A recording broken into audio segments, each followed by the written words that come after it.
Today we're going to talk about understitching.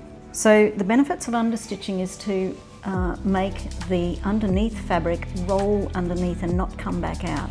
Say for instance around your necklines, around the underneath of your collars. It also creates a really easy way of creating a crisp edge, which makes it very easy to iron. So I've already pre-made this neckline and I've clipped my edges, because when this gets turned to the inside, these little clips will open up like that so that we can create a really neat neckline.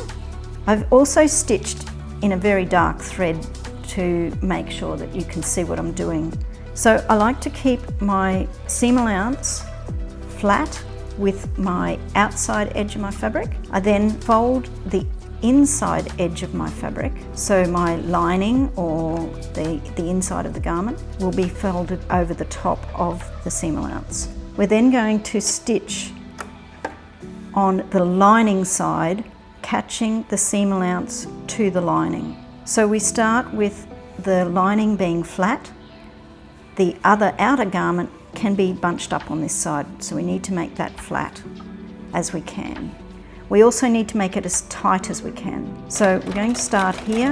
Of course, we're going to back tack right back to the edge, and we're going to line the inside edge of our foot with the seam line. So keeping that tight, we're going to stitch this all the way around, making sure that our seam allowance stays flat.